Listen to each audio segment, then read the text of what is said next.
Bookcase and Coffee presents Buzzing About Romance, a quick shot of romance. Hi, everybody, and welcome back to Buzzing About Romance. On this quick shot of romance, I am joined by podcast contributor Heather, and we are reviewing The Baby Proposition by Kim Loraine. This is book one in her Anything for Love series. Welcome back to the podcast, Heather. Hey, Leah. Thanks for having me. Okay, do you want to read the synopsis from Goodreads for us? I definitely do. Clara Barnes wants a baby, and I'm going to give her one. I wanted Clara the first time I saw her, but as soon as I figured out she was the local vet and would be working on my ranch, I knew I had to let her go. I put myself in the friend zone until the night she told me she wanted to get knocked up. There wasn't a chance I'd let another guy get her pregnant, even if he was an anonymous donor. Not when she had me, Maverick Wilde, grade A, certified Montana cowboy right in front of her. The arrangement was perfect. I make my donation, she gets her baby, we go back to being friends, no strings, no messy heartbreak. Except everything changes when we decide it'll be a lot more fun to make a direct deposit and do things the old-fashioned way. That's the sparks between us. Now it's a blazing fire I have no desire to extinguish. Our baby proposition just got a lot more complicated. Okay, so this was released January 17th of 2022. The tropes are friends to lovers, cowboy, small town, a little bit of a damaged hero. And the put out percentage is, 36%. So let's talk about Clara and Maverick. So these two, as you can read from the blurb, they've been friends for a while. Like Clara's the vet for the horse ranch that he is his family owns. Like he inherited part of it. And Mav has placed her in the off limits, like friend zone. Yeah. So if you have not read this series, there's a couple series. So it's Riker Ranch and then the Wild. They're all in Sunrise. And Clara, you have gotten to know Clara quite a bit in other books because she's the local vet, but then also you get to know Maverick in other books, and I would say like he's a very grumpy, he comes off as a grumpy hero, but he does, but he's also kind of like, I hate to say it, but he's kind of airheady at times too. Like but only in, like, he knows what he's doing when it comes to the ranch. Like, he's very good business wise, but there are moments where I'm like, what's going on in your head, boy? Yeah, he really struggles with like women and what women, but that comes from his dad was an awful person. Awful person. And he really had no really great models for relationships. And I think that's where that comes in. And so but Clara, she's just so kind. I mean, she's a vet in a small town and she travels in her truck and she's so caring and she just really is an integral part of the community. And I think that's why she's always kind of seen as hands off, because nobody really wants to go out with a vet because she's the vet. She's the vet and they need her. Well, and that's the thing. Like, so she's well established. Like she owns the clinic that she works for. Like she has opened her own like vet clinic. Like she is the large animal like vet for the area. She's super intelligent, but so the Riker family and a lot of the Wilds like are either like have little kids or are pregnant. And she's at a point in her life, like where she wants to make that next step. Yeah, she's like, almost 40 and she just kind of feels like she's ready and she's established enough where she could be a single mom. She just needs that. Well, and that was one thing I really liked. Like she went into it and she's like, I don't need to be in a relationship. There are methods that I can take to do this. She's like, but I am capable of raising a child by myself by choice. And I love that about her, that she was willing and able to make that decision because she knows herself, like she knows her worth and what she could bring to that relationship with a child. Yep. I totally agree. So let's talk about Mav just a little bit. So Maverick, he about loses his shit totally when funny. she says, so let me preface this. So this, like, over the summer, there was like a bajillion weddings. Like everybody they knew was getting married. Yeah. So they went as each other's dates. And like perma dates. Yep. Yeah, they were perma dates. They went, they danced, they drank, they had good times all around. But so at the very last wedding of the season, she's like, yeah, so I'm going to have a baby. Or she isn't drinking. And this is in like the first like 3 chapters of the book. So I'm not giving anything away. Like she's not drinking at this last wedding. And he's like, why? And she's like, well, because I'm going to have a baby. He's like freaking out because he's like, are you pregnant? And he like has a coronary because he thought that like she was going out with somebody and he didn't know about it. Yeah. And he's like, what do you mean? Like, you're just some random guy? And she's like, I mean, yeah, like I'm going to go to a sperm donation. And he's like, what? Yeah. And he's then like, he like, there's the funniest line, and it's on the cover, so I'm not going to give it away, where he's like, I won't even give you a stud fee, which as I'm talking about the cover, I just need to tell you, do yourself a favor and go check out the cover. This is one of my favorite covers of her books. Like she has a pretty vast catalog and she has a lot of cowboys, but I think this one is my favorite. Oh my God, I totally agree. It is a really good cover. She did good. So he totally loses his shit. And he's like, I mean, just let me do it. And they like immediately have different ideas of how this is gonna go. Like he's like old-fashioned way, and she's like, oh, turkey baster kind of thing. Well, and that's one of the funniest scenes, and it's so awkward and you feel so bad for them because like, so they're in this like whole process and she's like, it's time. And so he goes to the house and is going to do his thing. And so she can have his sample. It's all very clinical. And he doesn't use the cup. And so he's like, I missed, but there's a reason he missed, which is actually, it's pretty like hot, like why he misses, but like, it's still funny at the same time, because then she's like, okay, that's fine, we can do it again. And he like makes a comment about how they're going to do that. Yep. But she misunderstands him. He misunderstands her. Yes. And so the next night, he's like, we're going to do this. And she's like, yeah, like, here's your stuff. And he's like, oh. And then like the whole direct deposit thing like comes to play. And it's so like delightfully awkward for them. Yes. I just love the term direct deposit. I mean, it's just so funny. Like, this book is very serious. They're very serious characters. They both have a lot of very serious stuff, but it is very funny. There's like, it's silly like lines like that, or like little moments here or there, like things happen where you're just like, did they really say that? Or did like, really is he really that like dense? He didn't pick up on that? Or that's what I was saying. Like, I think he's a wonderful character, but he's kind of like an airhead when it comes to certain things. But I think more of it is just he's like oblivious because like he's kind of set in his ways. Like his dad, like we said, was a trash person, and he's kind of like stringing all of these kids along. And they're learning new things. And it like, I think this book is set a year after he has been had passed away. And Maverick finds out that he's inherited a hockey team. Like all of a sudden, like a year later, like he has this new hockey team, which is the reasoning for this spin-off series. Cause it is like going into the hockey world. But at the same time, it's like, what kind of person does that to his kids?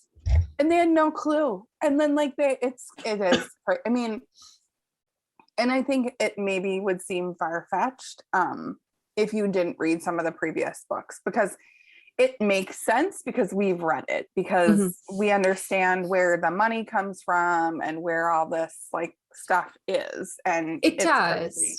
But I mean, I feel like Maverick gives enough clues like about his dad, who his grandfather is. So like the money aspect, like he even makes a comment like when they first find out about the hockey team, he's like, how did we not know we had this much money?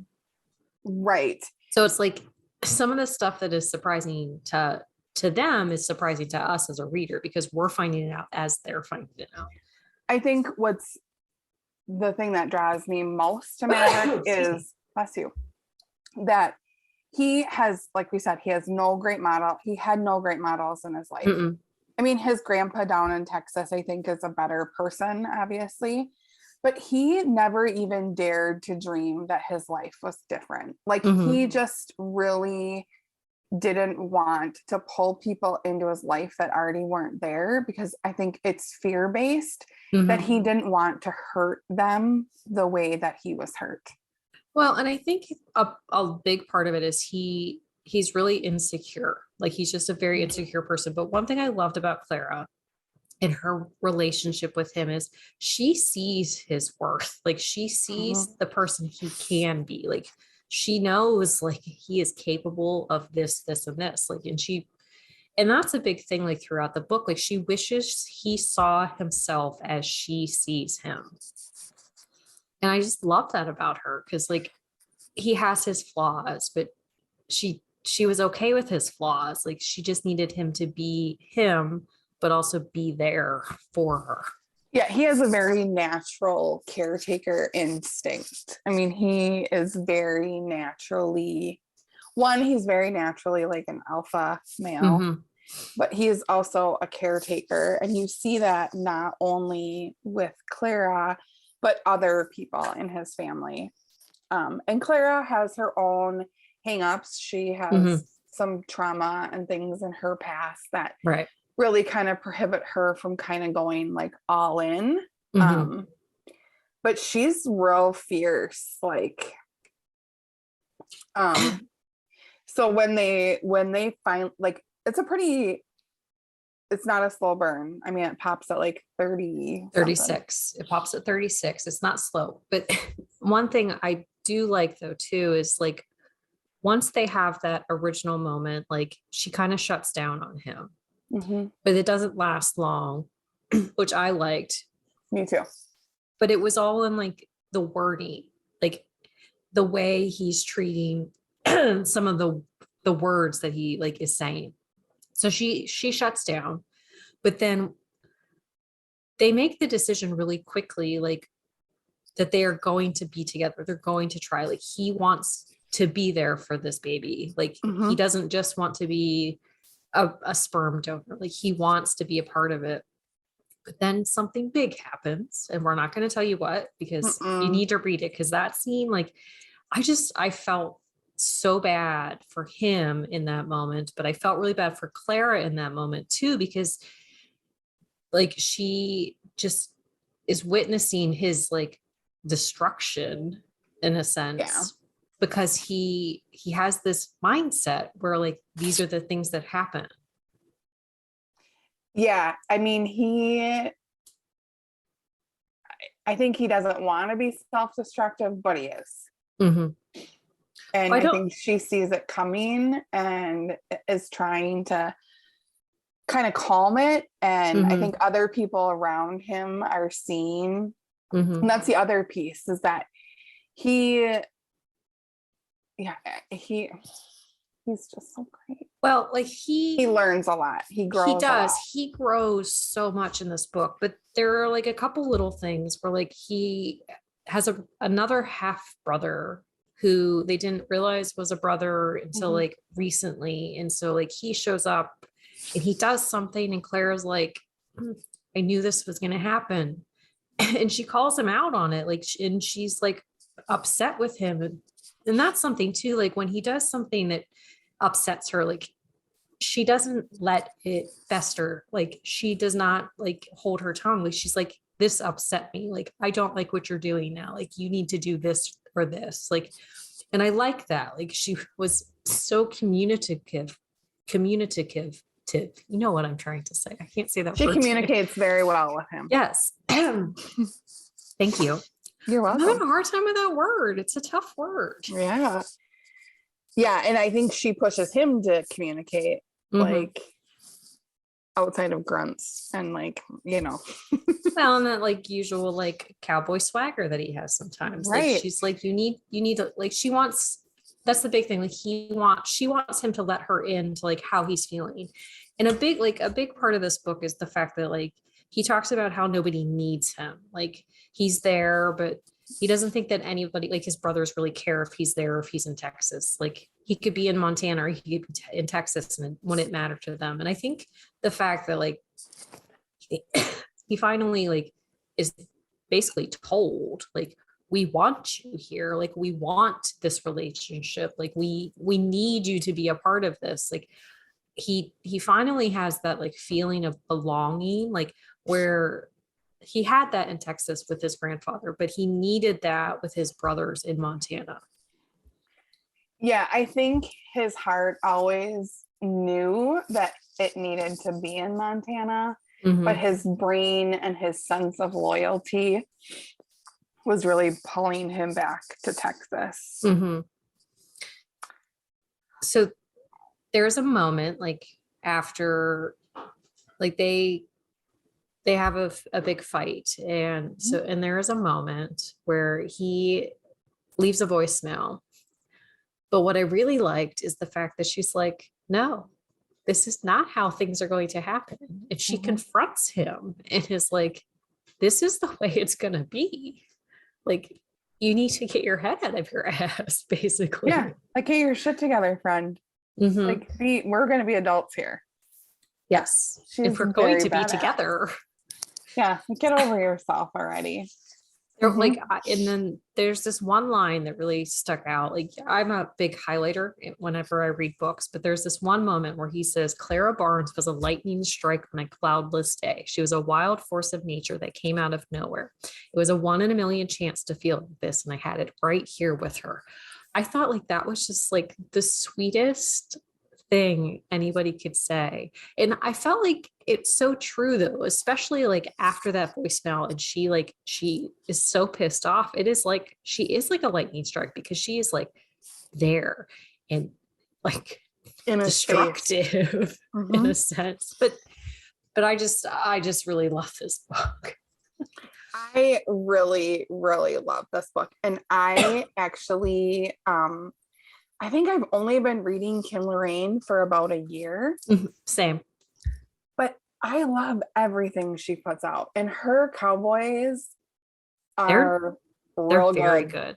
They're love very it. good. They are dirty talking cowboys. But they're like, but she writes a really strong heroine too. Like none of her heroines are passive. Like none of them put up with like crap. Like, yes, they have like every once in a while you'll get one who has like moments where you're like, really? But at the same time, it's like, it makes sense when they have those moments. Yeah, I would agree. I love her characters. I love that it's like a family small town series and there's a lot of interconnectedness. And her characters are all very different. And their stories are very different too. She's just really good. I love she is this series. And with this one, it's the book one of the new series, and so there's a tiny bit of world building, but not a lot that it takes away from anything from the story. So we already answered question 1, but who would typically like this book? I think people who really love a family series or a small town, like you kind of want to get into that small town and feel like you're a part of it. I want to go visit Sunrise, Montana. I do too. I don't know if and it's the real Rikers, though. So then you pull the Rikers and then you have the Wild, and then they all are interconnected.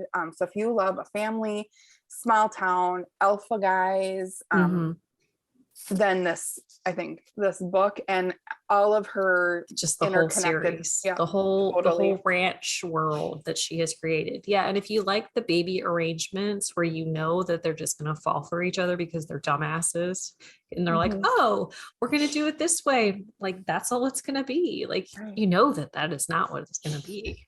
Yeah, this is like I'm a sucker for a fake relationship. It's like my number one trope. And so for me, this is sort of like, it's like fake relationship adjacent. Yeah, like you just know that it's not. Oh yeah, they're gonna fall. Because of course they always do it the direct deposit way. Like Oh it's my never God, the the other direct way. deposit. I love that. I know. So would you recommend this book? Yeah, I think I've said it before. I'm a really big fan of Kim Loraine's. I think her writing is amazing. Also, if you are an audiobook fan, I know Leah's not. I'm a huge audiobook lover. Her audiobooks are also amazing. She does a really great job with them. So I highly recommend them. Okay. And the cover. The cover is very nice. But yes, I really enjoy, like you, I really enjoy anything that she puts out. And I often tell people that they should read them, especially if they like a cowboy. But I am excited because she's venturing into the hockey world next. So I'm interested. The title is just awesome. It's Big Deck Energy, which it's like the perfect play on words. Yeah. And we're not done. From what I'm gathering from the blurb and everything, and Big Deck Energy comes out this month at the end of March. It comes out. I don't think we're going to be done with Clara and Maverick because it's the sister. Big Deck Energy is not the sister, but the sister lives in Seattle. So okay, you're right. We will get more of them. I mean, he does own the team. So, so do you have a book that you think we should review for a quick shot of romance? If you do, send us an email at thebees@bookcaseandcoffee.com. And if we think it's a good one, we will read it and then review it for you here. But thank you, Heather, so much for joining me on this quick shot of romance. Bye. Until next time, happy reading, everybody. Find us on Instagram at Buzzing About Romance or on Twitter at Buzzing Romance. If you like the podcast, please leave a review.